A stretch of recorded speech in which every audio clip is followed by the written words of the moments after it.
Good evening, good morning, good afternoon, whenever you're listening to the episode 8 of the Parks and Bennis podcast. Alfie Jones's predictions made us have a 2 week break just to get our heads around them all. So, so we're back tonight. If you've just listened to the previous episode and you listened to the nonsense we were talking about the predictions, it's been week 1 and we're already wrong. So tonight we're joined by 2 more guests who've been on the podcast before, and we're looking forward to hearing their thoughts on how things have changed since then. Firstly, joined by Sam Milne, who's like me, eagerly awaiting John Moore's University's email. How's it going, mate? Good, yeah. Apart from them keeping our information hostage, we're all right at the minute. Yeah. Just closing out day signings, really, but we'll get on to that, I'm sure. Yeah, I suppose. George, last time we were on, you were talking about Crystal Palace becoming a retirement home with you. Are you feeling more positive about life in general since then? Much more positive than I was a couple months ago. Yeah, that's what 1 win will do to you, surprisingly. And we won't mention the League Cup game against Bournemouth. I don't think any of them League Cup games that you couldn't watch on the telly without paying the £10 account. So in my office, our 3-0 win against Salford's the only game that counts, because who cares about Aston Villa? So I'm really looking forward to getting back to the Premier League this weekend. First of all, we'll go with the transfer news that's happened today, which I think in some way, shape or form affects us all, directly or indirectly. Probably, yeah. That's now you mention it. That is quite weird to think about. Yeah. I'm smiling as we speak.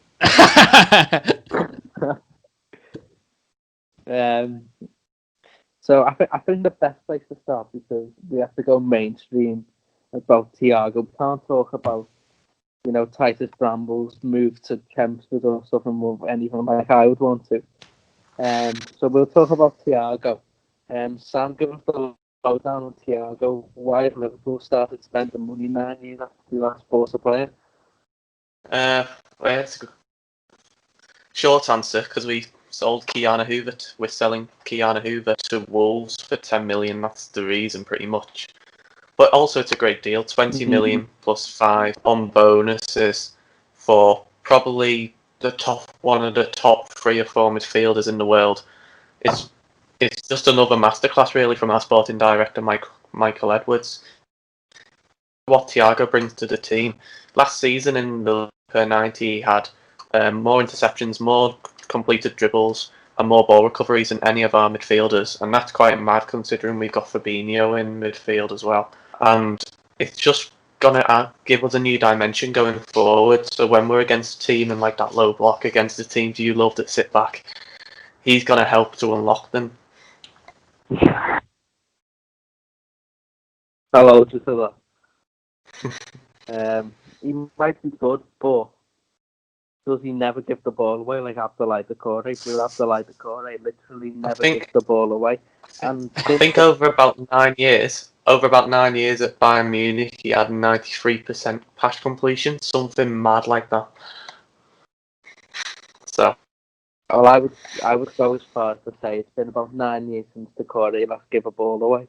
So I think on the balance of play, I think Abdoulaye Doucouré, Alan, and James Rodriguez is the best deal this summer by a mile. I should point out we started that song in 2017 when he genuinely didn't give the ball away. He didn't give the ball away on Sunday either, Aaron, so I think he's getting back to them levels. Don't tell Alfie Jones. He'll tell you that Mark Noble's better and all kinds of nonsense. Thomas Suchek's better, apparently, who just scores headers from corners. He's Marouane Fellaini, let's be honest. Marouane Fellaini's much better than he'll ever be, but wherever. So I feel like the last time we were coming on, I was just moaning about Everton not having a decent midfield. And then we've suddenly gone and bought Alan, Abdoulaye Doucouré, and James. We're looking to bring a centre-half in on loan, probably going to be Tomori. And I could not be happier with the way Everton Football Club is at the moment. As for Watford, anything go? Any incomings at Watford, Aaron? At the moment, none that I can really think of. I mean, we signed what's it called, James Garner. We signed him on loan this morning. That one really quickly, actually. I think Alan Nixon first reported it on Twitter. We announced it like half an hour later. So yeah, that's a decent signing. He strikes me as a number 6 who is effectively in the mould of Etienne Capoue in terms of his passing range, not so much his aggressiveness in the tackle. He isn't quite that interceptor that Capoue is, but Capoue could be on his way out. Whether or not that happens, I'm not too sure because Valencia can't seem to pay his asking price at the moment. But at the very least, he has top quality depth, and considering Chalabar's form, it hasn't been great, particularly particularly on the ball.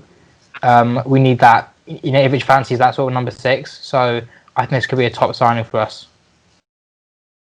Yeah, the way I look at Watford is I feel like they've got by far the best team in the Championship, and we'll talk about Watford dead quick because they're not in the Premier League anymore, so we can't just throw them in with the rest. I think I was really impressed with the way last week against Middlesbrough when the second half we clearly weren't in a rhythm or playing well. We just managed to get that win over the line, and I think that's really important going forward, especially in the Championship, that you win when you're not playing well. And I think that's going to be the key. I think that will separate the likes of Bournemouth and Norwich and Watford. I think Watford can win easily. I don't know if they can. Yeah, I mean, it's important we keep a strong defence, considering our defence has been a shambles ever since we got promoted, really. Excluding that season under Flores, we've been pretty poor defensively.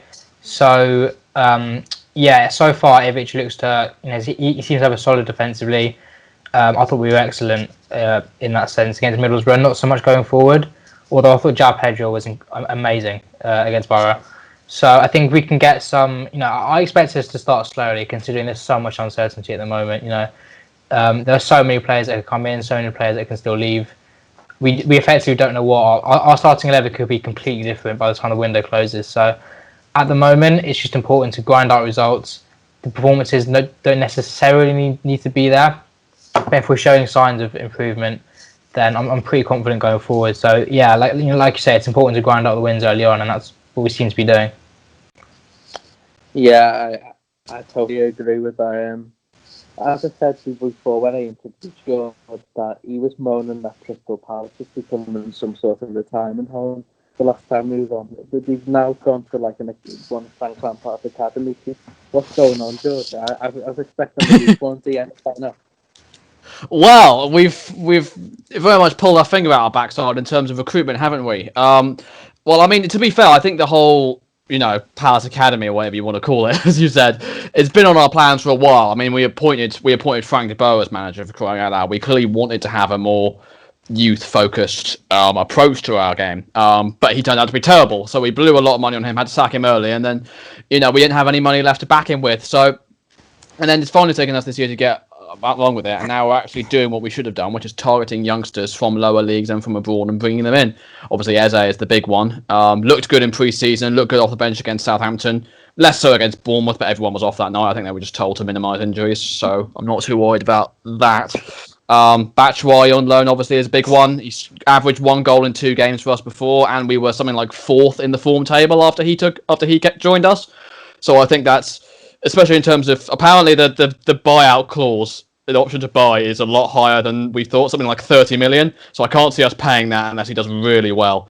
But certainly for this season, I think it's a very good short-term solution. Obviously, Ferguson we signed. I had him before we signed, but we signed him since then.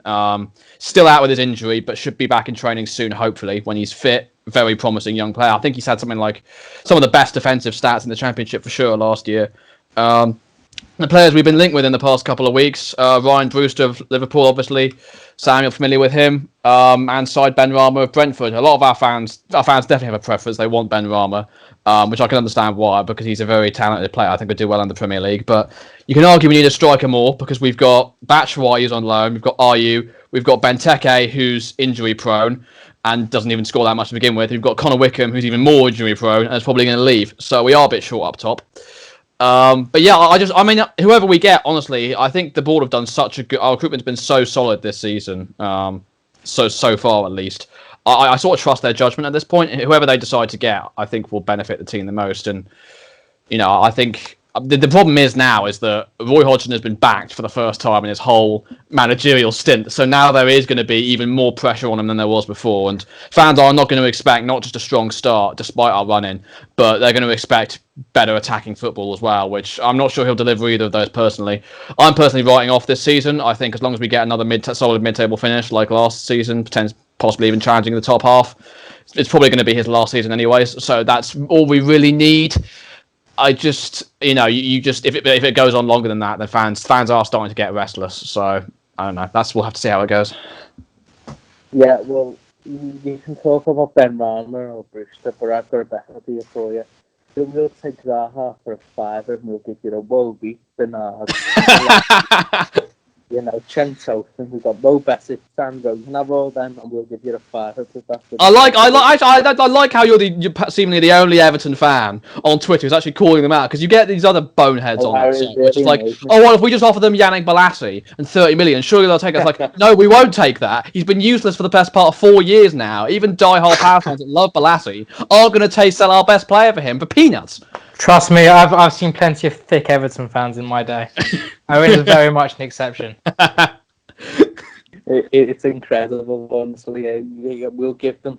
Well, if we get, I saw someone today saying it's like a FIFA and it's like correctly judged the value of a player. But we'll give them 7.5 million for Zaha, and then we've got 6 players that we don't want. They all want them because they're so bad. These players, they must want them. It's just utter nonsense. It's not like we're dealing with a team. We've got Zaha and such a small squad that we could probably. Does anyone want to tell them they haven't won a league title in nearly 40 years? It's not even this big for them. We'll have them if we want. This is more like it's so illogical. I don't know why Palace would accept that deal. All right, it's quite widely accepted now that we bought Alan to Corey and Hammond and we're not exactly flowing with money. But come on, offering such short money for Zaha and expecting Palace just to take it is ridiculous. It's ludicrous. And he said, Zaha's not accepting the bid. He is idiot who signed that 5-year deal that a couple of years back. Pretty much penned him in there. Yeah, he had a transfer request day before deadline day, and he outright refused the move to Everton because he wanted Champions League football. So it was what the Arsenal wanted, but they just bought Pepe, so they weren't going to buy him. But it's just utterly ridiculous to suggest that Zaha, if he somehow should feel sorry for him, he signed that contract in, and now he expects Palace to move. He's a big asset, so if clubs aren't willing to pay the money Palace wants for the 29-year-old, 28-year-old, whatever old he is, then it's just not going to happen. He's a decent footballer. He does well for Palace, but I wouldn't pay big money for him because I don't think he'd make that much of a difference for us. Whereas I think if we had someone a bit more direct, like Ismail Assad, no comment, then I think that would improve our levels a lot more because he's a much better player than Walcott, and that gives us a different option. Whereas Zaha, I don't think he would improve us, but I don't think he's what we need. Well, take the call and leave it at that, please. Yeah, I can't see you getting Star somehow. Speaking of Star, should we move on to that transfer triangle almost? Diogo Jota looks like he's going to be moving to Liverpool for 35 million, which means Liverpool's interest in Sarr will probably end. Meaning Aaron, you'll be all right now because the Bennis family are currently dancing in the back room. Yeah, but what it also means is for George, for the Palace fans, is that you're more likely to get Ryan Brewster or Sheffield United, because the only reason we're suddenly buying players is because we're selling Keanu Hoover for 10 million to Wolves, and we're probably going to get about 25 million for Ryan Brewster, which would be madness, to be honest. Yeah, I mean that is something. I mean, it possibly. I mean, it's something that does worry me a little bit in the sense that he is unproven. I mean, that is a lot of money for a proven player, and also the fact there's a buyback. Liverpool want a buyback clause in there, which you'd assume we wouldn't accept unless it's significantly higher than what we offer, so we can at least make a good profit on him. But I definitely prefer a loan. I'm sure Palace would prefer a loan, but if Liverpool aren't budging on that, he is apparently our number one target, which I can't quite understand because, yes, I understand that we need a striker, but I think there is probably better options out there. It's probably just because of the price, I assume, because I don't think... he is a brilliant finisher, but we've just simply not seen enough of him to say, for a club like Palace, who obviously aren't flush with cash all the time, 25 million is a lot of money. Well, to be fair... We seem to have this way of getting lots of money for like young players. Like Keanu Hoover's played about twice, and I wish he wasn't going because he looks like he's going to be a brilliant defender. But he's going to Wolves for 10 million with a buyback clause. We sold even someone like Kevin Stewart to Hull for 8 million. Smithy, you'll have never heard of, 8 million to Bournemouth. 25 million seems like a lot for Palace for Brewster, who isn't proven as of yet. Well, we have a track record of buying players from Liverpool for big money and then turning out to be crap. So it wouldn't be the first time. I think that's what people have got most paranoid about. I actually do rate Brewster. I think he is a good young player, but the problem is so many strikers have struggled to score in a Roy Hodgson team. So if it's reasonable to be pessimistic about his chances when he is so unproven in the league. As you say, like last time Roy Hodgson was sort of invested in it at Liverpool when he had money to spend. He spent on an old Joe Cole. Here we go.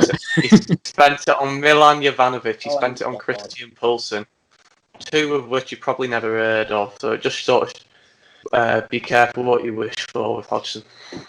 Well, I think the thing is that Roy Hodgson hasn't been the one making a lot of the transfer decisions. I mean, he's saying them obviously, and he clearly likes players like Eze.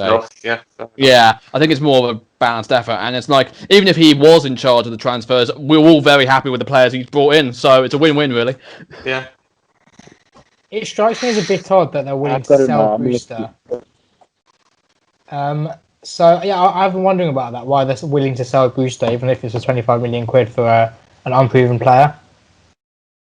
Well, I think if they're trying to include this buyback clause, it's probably that they just see it as a risk-free business, because if he doesn't do well, then they've got a good bit of money for him. If he does do well, then they can buy him straight back and he's got the experience that they need. That's probably how they see it. It's like Solanke going to Bournemouth. We bought him for like 6 million, I think it was, on Tribunal. He played a few games, scored 1 goal, sold him on for 20 million to Bournemouth 1 year later. So it's one of them. I don't... See how by you for 20 million if you were classic second player. So really having a great transfer business there from Liverpool, because as the outbought half you there for about 50 million ago. So but anyway, I have an army of people close tweeting this podcast saying if you're an old traditional football guy, it's best you click on this, and if you're a hipster, you may not. So I'm going to have to bring some sensibility back to this conversation. Roy Hodgson wasn't back at the Liverpool at all. He got a load of free transfers with Martin Brawl. What was the bloke's name who was in charge of like the takeover? Got it. At Liverpool. Yeah, there was a fellow who was overseeing like business for a while between us and Gerrard. I forgot his name anyway. But anyway, there wasn't loads of cash in Liverpool. There was probably more cash in Palace now than there was Liverpool back then. So we was not back to Liverpool. I would say he was back to Fulham, and obviously delivered European final success. He didn't win, okay. He got beat to Atletico, but you'd get very far in that. So just to bring some balance to the debate, I think Palace is doing some good business. We won last week with 220 passes, I believe, which is, I'm not going to lie, made my weekend until Everton won, of course. And so I put that over Everton winning, and I do understand that. But I just think as we go forward, I think that Palace have more of a plan now than when we last spoke. 100%, yeah. We'll talk about the clubs more individually in a minute, but I just feel like all 4 of our teams are a lot happier than we were a few weeks ago when we last did this. Well, relatively speaking, give or take a relegation in Aaron's case. I'm pretty happy, I'm not going to lie. Yeah, fair enough. You get to have Nigel Pearson and Troy Deeney. Well, you might still have Troy Deeney, but On Troy Deeney, did anyone read Richard Keith's latest blog? The section about how much was read for Troy Deeney. Quite possibly the funniest thing I've ever read in my life. Yeah, so for the listeners, Richard Keys says, I'm not convinced by James. If he was top drawer, he wouldn't be signing for Everton. I wouldn't fancy him at Stoke on a wet Tuesday, but he'll be alright when they're 2-0 up at home. And then instead of James, he goes on to say, if I was Ancelotti, I'd be going after Troy Deeney. What Everton need, Reed and Gray again. Deeney would be fantastic around the club, like Jagielka. He's a proper bloke. So apparently the key criterion for signing is being a proper bloke. I would just like to point out, he won't be like what Jagielka was, because he hasn't spent 10 odd years at Everton. He spent 10 odd years at Watford. In fact, he's at Watford. Why on earth would that be at Everton? Oh God, I forgot about that blog post. It's made me laugh again. Since when do people buy plays on being proper blokes? Just ask Tim Sherwood. Yeah. Tim Sherwood, he was another one who was giving her all that on Sunday, saying Everton apparently failed last season because of Ancelotti, even though he only came in halfway through the season. What a load of nonsense! Oh God, that really tickled me. That Richard Keith blog post, the proper bloke. There's a reason they're all on being sports. Did you see what Sherwood said about what's his name? Regulion today for the Spurs signing? No, what's even going on? He got given a job on Sky. Imagine replacing Leticio with him. It's going from bloody out the frying pan into the fire. Right? Yeah, no kidding. Well, what's he said about Regulion? Basically, I haven't got these. I don't remember. I'm paraphrasing slightly, but he's basically saying that, because he's been not playing in the Premier League, playing in a different league, and played for Sevilla, then he was just not that good and was overrated and wasn't going to do it at Spurs. It's the typical just looking at another league and just not rating the players in there because every league is apparently inferior to the proper British league. That's just it's basically does my head in. It's basically saying to be a good signing in the Premier League, you need Premier League experience, which is the biggest myth I've ever seen. This guy signed Rudy Gestede from Blackburn for about £8-9 million. What the hell is he on about? As we're talking about Tim Sherwood, it would be the time to say that this Tim Sherwood managed to help get Villa relegated with Adama Traore, Idrissa Gueye, players like that in the Aston Villa side. He got relegated. How the hell did he manage that? Technically, it was that French bloke. I can't remember his name, but it was Remy that French Gard, bloke. yeah, but you can't. Yeah. Sherwood was sacked after about 6 losses in a row, so you can't say he didn't have a hand in it. Oh yeah, he had all those players part, as well. They would want that. No, but I'm saying about Tim Sherwood anyway. Tim Sherwood's best quote even to this day is, I don't care if you're talking about your Luka Modric's and your Iniestas. The best midfielder I've ever worked with is Nabil Bentaleb. So if anyone wants to question how much knowledge Tim Sherwood has on football, he thinks the best midfielder he's ever worked with is Nabil Bentaleb. And I'm pretty sure he was working with Gareth Bale at the time and that. This it's a is shame because I like to, Tim Sherwood. He just knows nothing about football. This is similar to Gabby Bonglahor saying Jack Grealish is like a prime Iniesta. I was listening to Gabby Bonglahor on. This is what caused me to block TalkSport last week. Gabby Bonglahor talking about Everton's transfer business, saying he needs to buy players from the Championship instead because, okay, I mean, fine, but isn't Decore technically from the Championship? Oh, Yeah. the worst way of looking at things. Just because he came from a Championship club does not mean he's a Championship player. Andy Robertson came from the Championship. I suppose that must mean he's a terrible left back. Yeah. Shaqiri came from the Championship. Yeah. We've signed a few. Yeah. Eze was signed from the Championship, and everyone's raving about him, even non-Palace fans. I just don't understand it. Hey, Richard Keith's proper bloke, Jagielka was from the Championship. So exactly, yeah. For us all. How do they manage to contradict themselves so much? It's unbelievable. And they do it in the same sentence half the time. Right.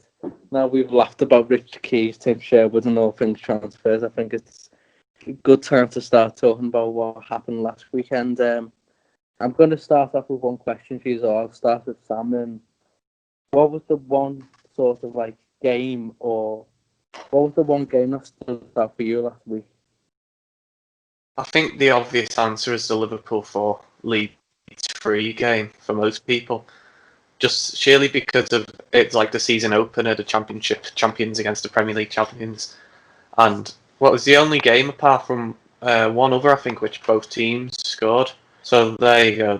That was the main game for the neutral. But I thought it was interesting to watch Everton, to be honest, and also Spurs, because I thought Everton were really good, but I thought it was more down to Spurs being awful than anything, to be honest. Now that's taking nothing away from Everton, but I was just surprised at how bad Tottenham were, given Mourinho's had nearly a year now, and he brought in Højbjerg, and the midfield just looked really, really bereft of ideas. I think the midfield was Højbjerg, Dyer, and Winks possibly, and they had no threat going forwards whatsoever. Now they're bringing in Gareth Bale, and if he's fit, obviously he'll make a massive difference, and Reguilon as well, supposedly, although I haven't seen much of him. But I was just, in terms of like surprise performance almost, I was surprised at how bad Tottenham were. Watching the game, I'll just go on to George. No, I was going to say, because I spent last week in Scotland, so I could only watch one game in full, and that was a Liverpool game. And I thought Liverpool, obviously, they did what everyone expected, and they scored 4 goals. They were pretty good defensively, a bit iffy, less so than last season, of course. I did think Leeds benefited from that, because I think people need to remember that Norwich in the first game of last season, they went into Anfield and they played really well going forward, but they weren't any good at the back. Same scenario here. Leeds conceded 4 goals, and for me, the only real difference between those two performances is Leeds were probably a bit more clinical, but they also came up against a worse Liverpool defence. There are a few more errors than there were last season. So basically, what I'm saying is people will probably get hyped up on this performance from Leeds. I don't think there's any point in that, because I don't think they'll be as bad as Norwich, but I don't think it's that different to that Norwich performance last season. To be honest, I've said it and I'll say it again. You can say what you want about that Leeds manager, but he's just bang average. Ian Holloway could have took that Leeds side there and produced that same performance. It's just embarrassing the hype this man gets. Now, this will be clipped up in 9 months' time and we can say, but I'm very confident saying now that Leeds are just going to be another one of these teams who come up. It'll be clipped 100 times, and 95 of them will be by me. No, Leeds fans hate me because every now and again I pop up on there, sort of like when he lost the game or something, and say ha, just a simple ha. I do it for a few teams. I lay off Brighton because I actually quite like them apart from the manager, but Leeds I really go for the throw with them. So Leeds. I just wasn't surprised at all. I knew we would be dead open.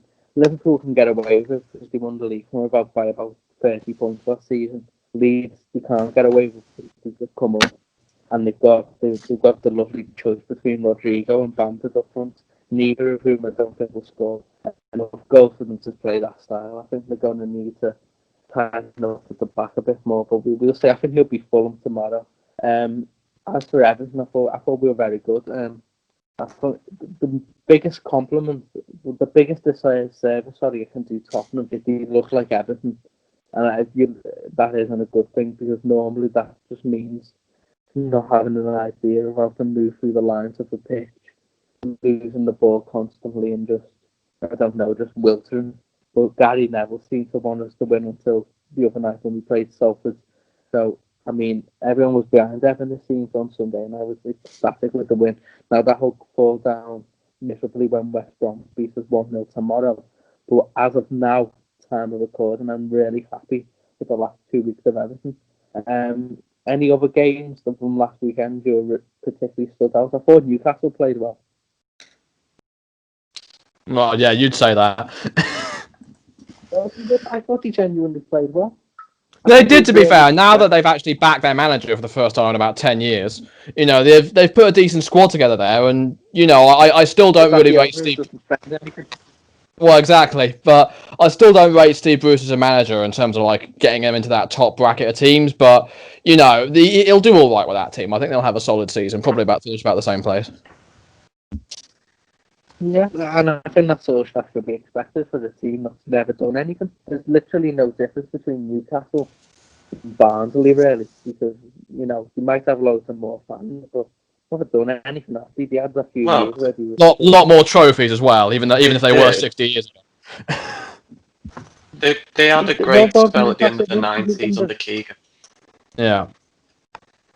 They played the Champions League, beat Barcelona in the Champions League. Well, put that in the trophy cabinet, why don't you? I mean, looking like Everton's trophy cabinet. Yeah, we know this is Everton Newcastle beef. It's not anything. I don't know. What is it you two guys have against each other? Do you both think you're supposed to be that next big club underneath the Arsenals and the Man Uniteds and the Liverpools and all that? No, is that what this is about? No, because Everton always have and always will be a much bigger club than Newcastle. That's just a fact. The last time Newcastle finished above us, I don't think any of us were born the last time Newcastle finished above Everton. They will have done once under Pardew. Oh yeah, that season where they finished fifth with half of France. Yeah. Yeah. Well, the world-class Champions League manager Rafa Benitez couldn't finish above us when we had Sam Allardyce. So I mean, say of that what you were, and we had Marco Silva the year later, and he still couldn't finish above us. So I have fun Newcastle with your mid-table finishers because it's going to keep on continuing, and it always will because you're always going to be pretty average, and you're never getting Pochettino. You're getting Potter, who's even worse than Bruce. I'm going to ignore that Potter comment, and I'm going to say, not.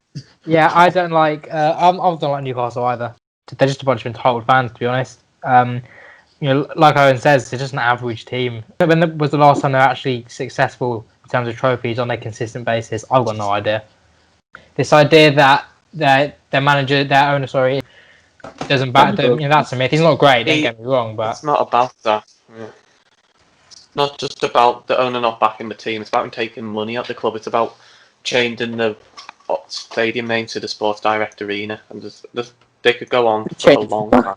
Well, it's a bit like West Ham, isn't it? Where you see them spend 100 million in one window, and you think, what are the fans complaining about? When you realise actually they've been sitting on that money for about 3 years, and they've done things like move the stadium and do all sorts of. It's the little things. You really have to be inside the club. Yeah, I get that. Don't get me wrong. I'm not saying Ashley's a good owner. I just think I'm trying to word this correctly because he's obviously a pretty terrible owner. But I feel like Newcastle fans sometimes go over the top. Yeah, no, totally. Terrible person as well, isn't he? Well, he's taking the Premier League to court though. Newcastle fans might suddenly, owe him one after all this. Yeah. Well, what I would say is even he doesn't have a patch of them free at West Ham. Jesus Christ, they are the worst people ever to walk the earth. My word, Karen Brady, how has she been allowed to have any say on any Premier League football club? She doesn't have a clue about anything.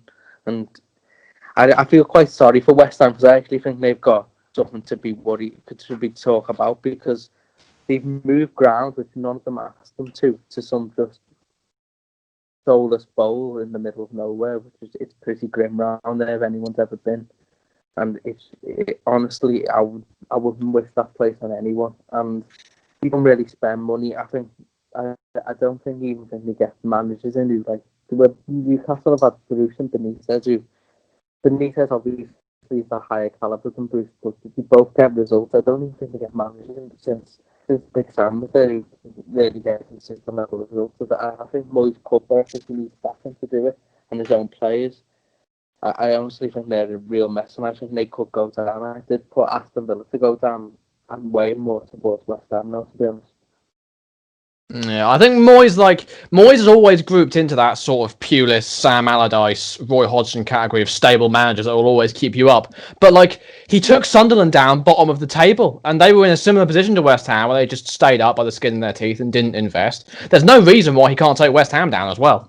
Yeah, I think like Owen, I West Ham to stay up in the pod, but a bit of time's passed. I think Aston Villa's strengthened quite a bit since. So yeah, I do now have West Ham to go down. I really worry for them. I also don't see Dean Smith seeing the season out. I just think at some point they'll realise that with the players they're getting in, I think as their sort of trajectory goes up, I think they'll look around and see he's a championship manager. Yeah, probably. Whereas I think West Ham, I think it's all sort of backfiring. Where I think Aston Villa, apart from the manager, I feel like it's going in the right direction. Well, I don't for see West, that for West Ham. for West Ham, even the players aren't happy. You've seen Mark Noble come out after the Diangana, how you pronounce it, left the club. Yeah. And obviously, I had them to stay up this season as well because I thought they can't get any worse than last year. But I mean, that 2-0 loss to Newcastle wasn't great. I only saw the match of the day highlights, but it's not looking good for them.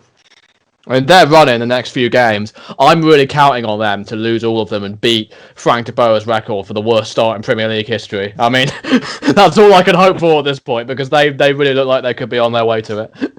Was it worse than our start to last season? Well, no, it was what was it? It was 6 games, 6 or 7 losses in a row without scoring a goal. So good luck with that. So, to be fair, they'll at least have had the excuse of tough games. You had Swansea and Huddersfield. Yeah. I feel like we'll just touch on the newly promoted teams before we look at this weekend's games. Leeds, Fulham, and West Brom. Well, we've talked about Leeds, but Fulham and West Brom. But I'm not really confident about either of them teams. I'm not talking about West Brom until we play them. You can do that, but on Fulham at least, they look really miles off it from what I think we should be coming back up after going down. I think this time we should be a lot more solid, and if anything, I thought they looked even more open than when Jokanovic was there. Yeah, I mean, I don't rate Leeds. Like I said, I think I'll just about stay out, but they don't make anything special. But I think they've got to beat this Fulham side.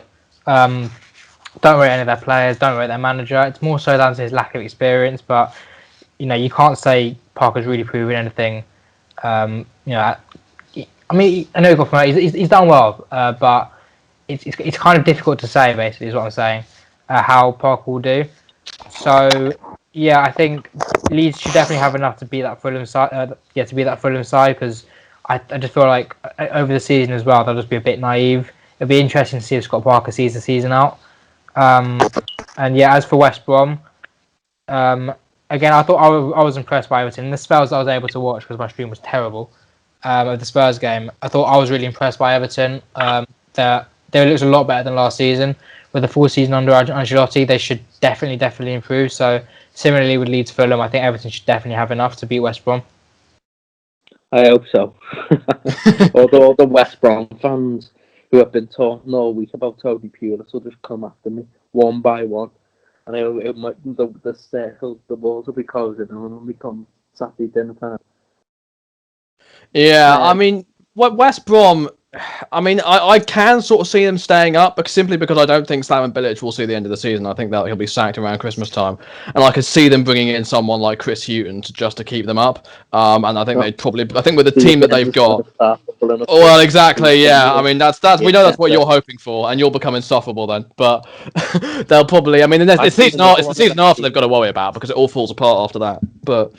Yeah, I agree. I just don't think they've got Gallagher on loan from not Swansea. He was on loan at Swansea from Chelsea, who obviously we were after, but then pulled out when we got Batshuayi. I think he's a good player, and I think especially against Leicester, that their midfield needs as much of a boost as possible, in my opinion. I think he will help that, but I also I don't know. I just don't see enough there for them to stay up. And as for Fulham.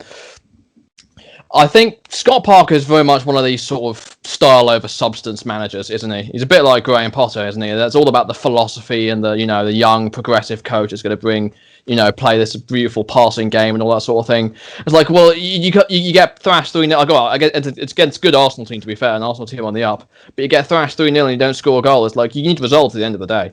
So, and I don't see him getting them with Fulham, especially not in the Premier League. And I don't know, again, maybe they'll get rid of him quickly and get someone else in, but with the managerial appointments that Fulham have made over the past couple of years, I don't really trust them to get that one right either. No, well, I think Park has done well to take them up, and I think Village has done well to take West Brom up, but I think most managers have some sort of ceiling, and they definitely do.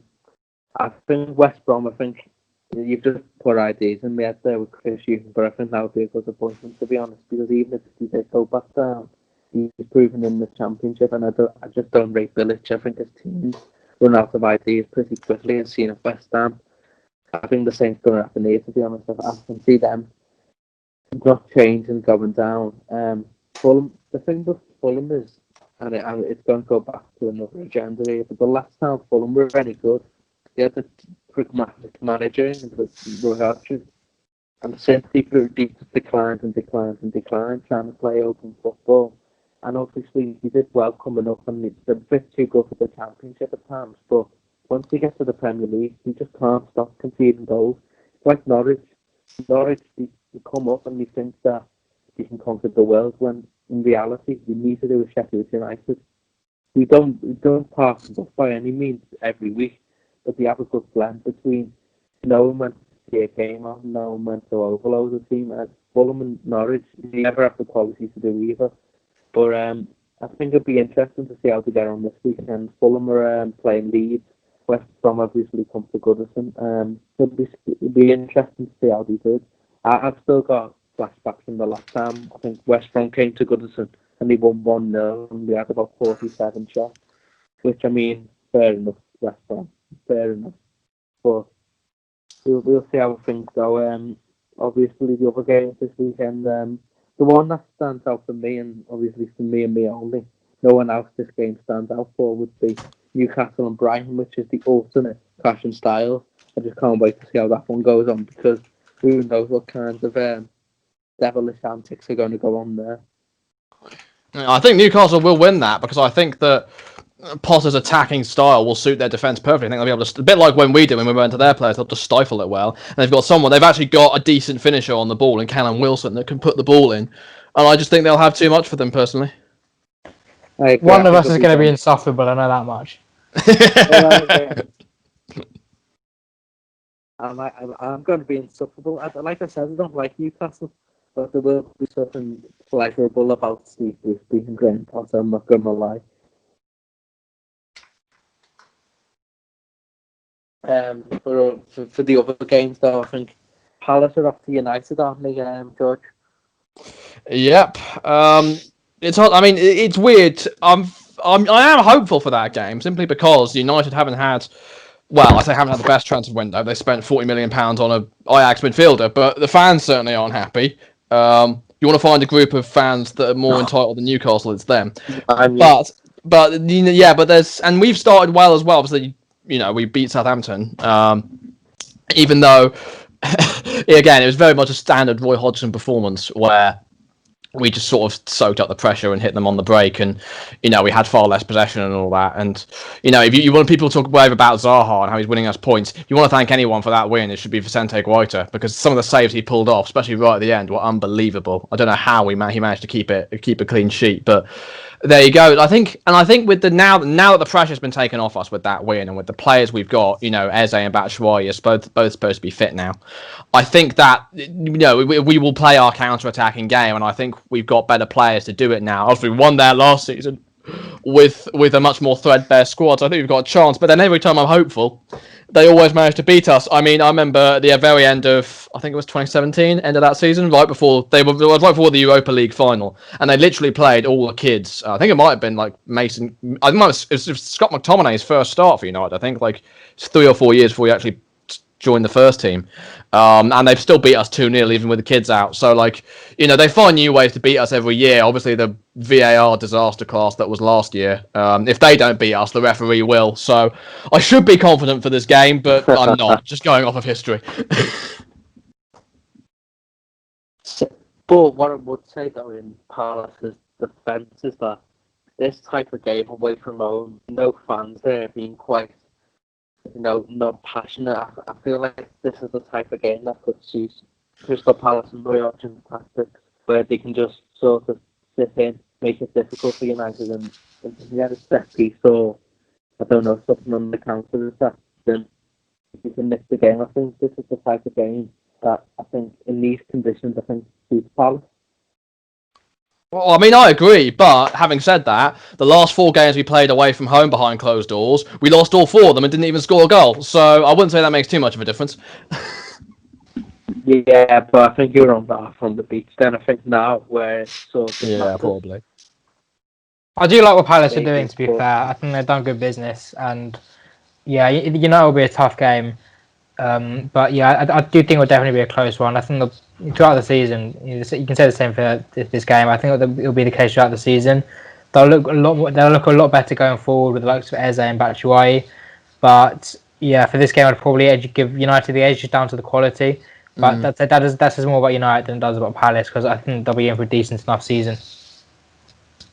Yeah, I'll take a decent enough season. I know a lot of our fans are getting restless, but I'm honestly just happy being mid-table for the season and, bringing in some decent players, and that's what we've done so far. I saw somebody say that you need to challenge for Europe, or it's a failure for Roy. I thought exactly. I mean, no, seriously. Before we move, I'll make this quick, but we seriously are not learning our mistakes. Like, we need to start accepting what we are, and that's a mid-table Premier League club.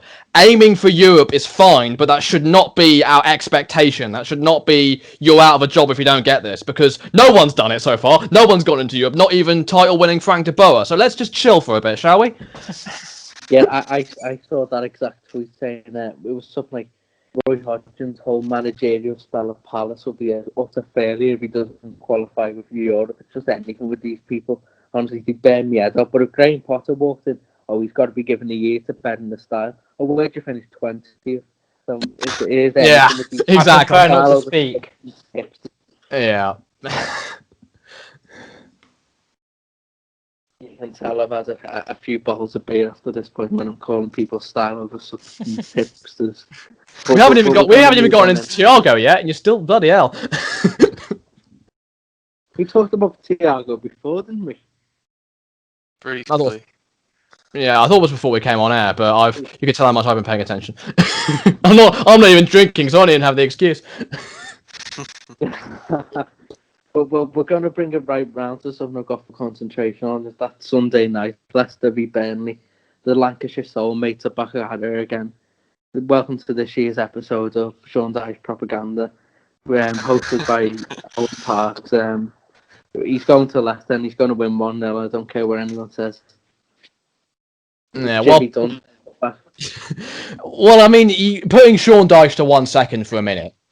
Mainly because, I just want to put off this propaganda as long as I can. I feel in terms of, I do worry about Burnley, particularly in terms of long term, because I don't think they're not preparing enough for life after Dyche, in my opinion. I know they've invested in their academy recently. I think they became Category 1 about the same time we did, which is a big step for them. But, they haven't signed anyone yet. They let Jeff Hendrick go to Newcastle for free, which I think is going to be a really big loss for them. I think he's a very decent player, very underrated. And they're the only team in the league last season that had an older squad than us, and they don't seem to be addressing it. So I think once Dyche leaves, which could be very, very soon, if reports are to be believed, I mean like the end of this season. I don't think he'll leave before the end of the season unless a team comes in for him. And I think that I can see him going to someone like a Forest in the Championship, who have Premier League aspirations but are actually able to back him more and will be able to back him more in the Premier League. Because I think No, I listen. I like Dyche a lot. I rate him as a manager. But I think if you look at the clubs in that top bracket, if you look at the likes of Everton, even Spurs, maybe, are any of them, even as good a manager he is, are they going to want to appoint Sean Dyche? Is the thing. I kind of see what he means. Yeah, a lot of clubs. I think what he means is that clubs now. I don't agree with it, but clubs nowadays, mainly at the top, do want to have that style. Sean Dyche is obviously known for not having a pretty style of football. So it will really come down to what clubs will be available by the time he leaves, and if there's no mid-table clubs who basically have a job available by the time he eventually leaves, maybe instead of staying up for a year or whatever, or waiting for a job to become available, maybe he'll drop into the Championship to take a team up again and redo it, but with a club that can back him more, like Forest, if they're still kind of around the playoffs. Yeah, no. I mean, I'm with Aaron. I don't agree with that mindset. Yeah, I'm just saying that it's probably what's more likely, or it'll be like a West Brom or a Fulham that sack their manager and they want to stay up. I think he could, and I think he would keep them up as well. I can see him going somewhere like that. I agree with you. I'd take Dyche at Palace. I think he could get us. I think he could probably solidify us in the top half in that sort of bracket, especially as we'd be more likely to back him. But again, I'm just trying to mix it with a dose of realism as well. But I'm back to actually onto Burnley. I can actually see them. We'll stick with Sean Dyche, but onto the actual game rather than hypotheticals. I can actually see them nicking a win at Leicester because they were very good against West Brom, but they were shaky at the end of last season, and particularly against defensive teams like Burnley. I remember the end of last season, Burnley had the last-minute equaliser chalked off of VAR, so they can definitely get something. And yeah, I think I would probably still back Leicester just because I think they've got a bit more quality, and Burnley as well, not having played a game yet, I think will affect them, and I think the morale in general is probably a little bit lower than it was at the end of last season, purely because of the lack of signings and the unrest. I wouldn't say unrest with the manager, unrest with the board, I'd say, more than the manager, because obviously the Burnley fans back Dyche big time. But I think they'll do fine under him. They'll have another solid season. The thing about Burnley is it's a bit weird. They're a little bit of a seesaw club in the sense that they have one really good season, like their second season when they finished 7th, and then they were battling relegation the season after, albeit they stayed up. So I can sort of see them hovering. The Europa League. Yeah, exactly. And maybe, maybe it was as well. But I mean, the point is, I can sort of see them in their bracket for at least part of the season. But again, I think they'll still have like a 11th, 12th season or something like that. I think this weekend they could get a win because, as you say, it's the first game of the season. But Leicester have got a couple of young fullbacks, just James Justin, I think it is, and Castagna, and I doubt they will have played up against strike partnership like Chris Wood, and the ball's coming in from Dwight McNeil on the wing going into Chris Wood with Wes Morgan, Castagna and Justin as three of the back four. I can see it being quite difficult to deal with. Yeah, I can see Burnley nicking a win. I'll probably say a draw just to play it safe, but a win for Burnley is totally not out of the question because they're a decent solid side. Leicester looked iffy at times, mainly obviously the second half of last season. And like you say, with those kind of inexperienced fullbacks, who knows what happened against a physical Burnley side. Yeah, I've actually gone for a Leicester win, surprisingly. After all that. I've gone for a 1-0, I think Leicester win, and I just see Leicester having too much for them in terms of it's that old adage in the Premier League: if you stand still, you fall. You go behind, don't you? So I just think they need a right back, not a centre back, a right winger, and another centre mid if they're going to consolidate what they did last season. Because obviously Hendrick's gone. The centre back they've got, Tarkowski and May, who are good centre backs, but then after that, Kev Long, not really Premier League. Jimmy Dunn, they all sound like builders, don't they? And then in centre midfield, they've only got Westwood and Brownell at the moment. I think Cork's got a long-term injury, so I think for them it's all about getting them extra cover in the midfield and the back that can allow them to sort of, when it comes to Christmas time, they don't completely flop like they do every year, and they get some decent results because they can change the team around a bit. I think that's the key for them this year. But if we won 1-0 on Sunday night, I wouldn't be surprised at all with that manager in charge. But I also see Leicester just having a bit too much for them because Leicester have a top class team and spend 1,000 times more than what Burnley have. So Leicester should win the game. Leicester certainly have the quality over Burnley, and I see why you'd give the Leicester the win in that sense. So like I said, it's really about Burnley's physicality over Leicester's quality. I'd say. Yeah. Aston Villa v Sheffield United. Quick predictions. 0-0. Yeah, I'm 1-0 Sheffield United. I'm going 1-0 Villa. Yeah, I think Sheffield United still lack a goal scorer. Although I don't rate Villa, I think Villa have a few good players. I just don't rate Dean Smith. So yeah, I'm probably playing it safe again. I'll go 0-0. I was with Sheffield United. I was disappointed. I was surprised how. I mean, even though Wolves were a good side, they started really slow against them. They did grow back into it, to be fair to them. But if they start like that again, I can see them slipping up. And I think they could. I know. I think it'd take them a little while to get things going, personally. And I think even though they'll stay up, I think they could be hovering around that relegation bracket for a first half of the season. Quite possibly, yeah. Chelsea v Liverpool. That's the biggest game of the weekend, and we're just brushing over it because we're all actually hipsters. 2-2. That's a 2-2. I think for the neutral, there might be something a bit extra riding on this game because, well, obviously you've got the new signings that Chelsea have got coming in, and will have had an extra week in training playing with each other.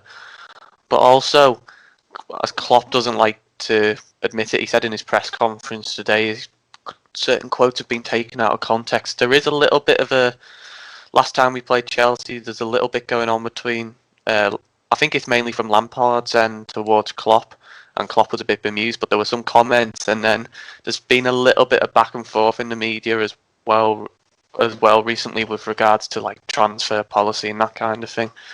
So the rivalry of Chelsea-Liverpool from like the Benitez era might be sort of simmering again now. Is that from the Liverpool apparently not spending a lot of money, but Chelsea are spending a lot of money? Or something like that? Yeah, so it was Lampard for some reason went mad at one of the Liverpool assistants at the end of the last season when we beat them 5-3 in the last home game of the season, and it seemed unjustified. And after the game, Klopp said, "Oh, it's fine." But Lampard sort of didn't really apologise, and I'm not saying he had to. I like a bit of rivalry. And then since then, Klopp was talking about like some clubs being owned by countries or oligarchies, and he's not the same. So even if you look at our transfers that looks like we're going to sign Jota and we signed Thiago, they are still being funded by sales in the main compared to what we make. And I think Lampard came back with something, and obviously it's not explicitly aimed at Jurgen Klopp, but as much as Klopp doesn't want to admit it, there might be, mainly from Chelsea's end, probably a little bit extra from Frank Lampard, really hoping to get that win. Yeah, sorry, what was your predictions? I was just reading through Coventry's results. So I've got 2-2. I think I said 4-2 on the main Liverpool podcast I'm on earlier, so I'll have to stay with 4-2. For Liverpool? Yeah. Right, okay. George? Yeah, I'm going 3-1 Liverpool purely because I think Chelsea were really lackluster against Brighton. I think if we play like that against Liverpool, then Liverpool actually have attackers that will punish them. So yeah, 3-1 for me. No, and Liverpool have players who can play out from the back and not lose the ball every time they play out from the back. But we're not talking about Brighton. Brighton were good last week, They just couldn't finish the dinner. That's been the story ever since Graham Potter took over then. I know it has. I'm just saying. Thing is, that's the thing with Brighton, because I think anyone who's spoken to me knows I'm a big fan of Graham Potter. But the thing is, I like Mopé as well. I think he's a decent striker. The problem with Brighton is they're relying on him. I don't think of another striker there who scores goals. So Mopé is really that only source of goals. Glenn Murray left to join Watford, didn't he? Yeah. And he doesn't score loads, but they've let go of a lot of players. They let go of Aaron Moy, sold him to China for about $4 million. They got rid of Murray. And they haven't really brought in anyone aside from Lallana and Veltman, and that was at the very beginning of the window. So I think because there's something like since they got promoted, there's something like. Sorry, Lallana went off injured after 44 minutes. So well, exactly. I think it's because I think something since they've been promoted, they've been something like the 5th or 6th highest net spenders since their promotion, which might become in big trouble.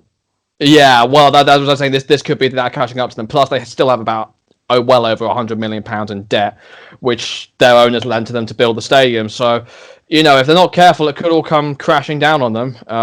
And I think, with Potter, Aaron, what is it you like about him particularly? Because I don't remember you saying that before when we had on the show before. Do you just like him simply because Owen doesn't?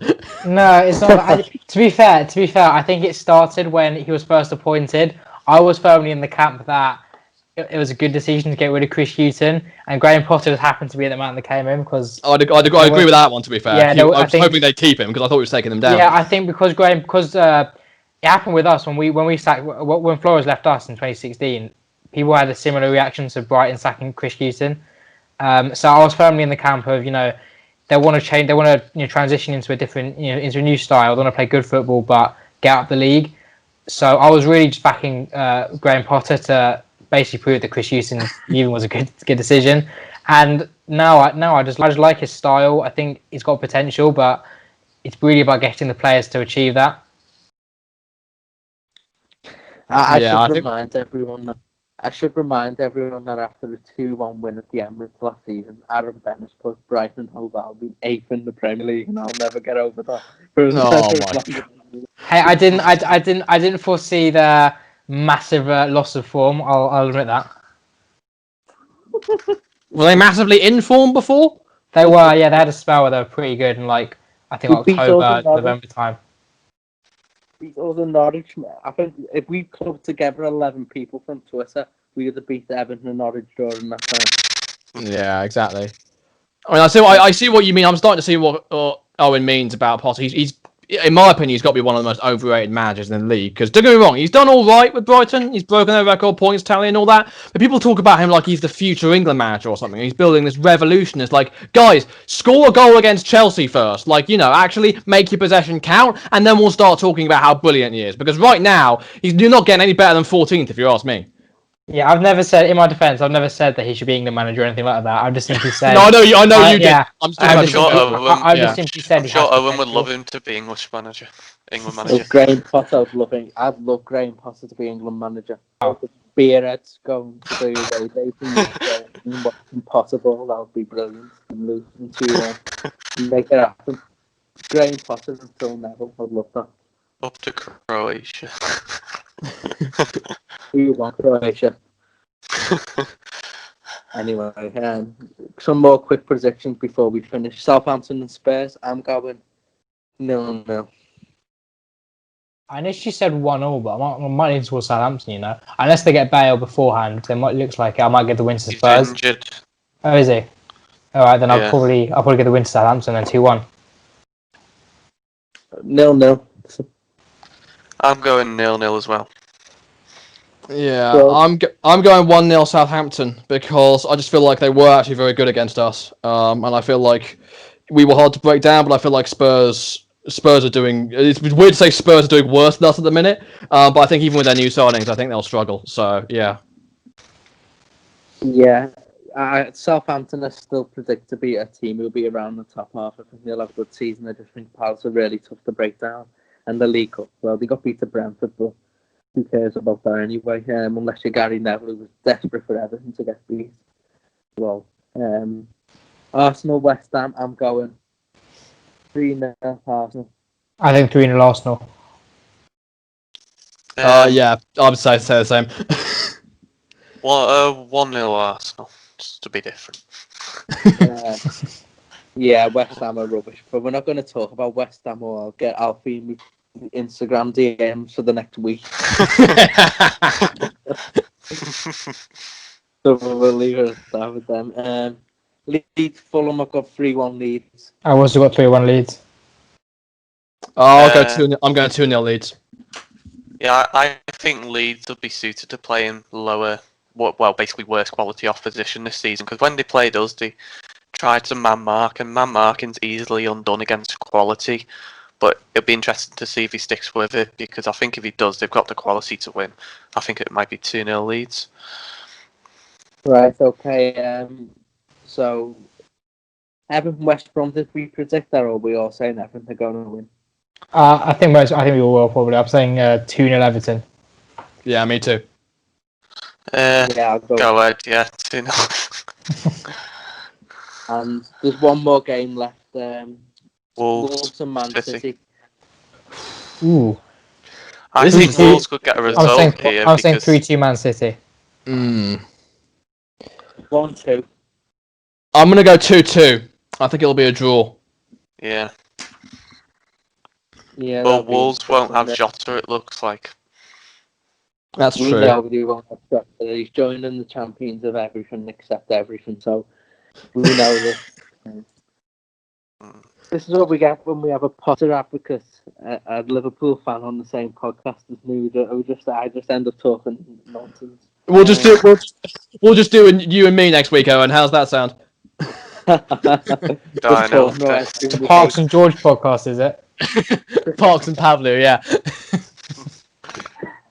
P&P. We talk about walking with dinosaurs. Talking with dinosaurs. That can be it. I kind of want to do that now, Sam, we'll invite a couple of our uni lecturers on for they'll fit in nicely into Right. the weird industry. No one wants to hear that. No, Actually, it would be quite entertaining. We'll end it there now. I'll end it on a plea on behalf of me and Sam, and I'm sure Aaron and George that please just email us, John Moores. We're students in need, and we just really want to know when we're going back. I'll end it now anyway. There's a guy on Twitter who Ryan Williams. You probably come on the podcast in a few weeks or something. That calls me old soul. The world. I think what he called me was the world's youngest old school tactician. So I'm saying I'm older than everyone in the mind anyway. But that's been it for episode 8 of the Parks and Bennis podcast. We hope you've enjoyed it. We'll be back again shortly with another one with the same conversations. Like you probably hear every week about Potter and dice and leaves and everything else I hate about the world, or love about the world. Follow all the lads on Twitter, and we'll see you later.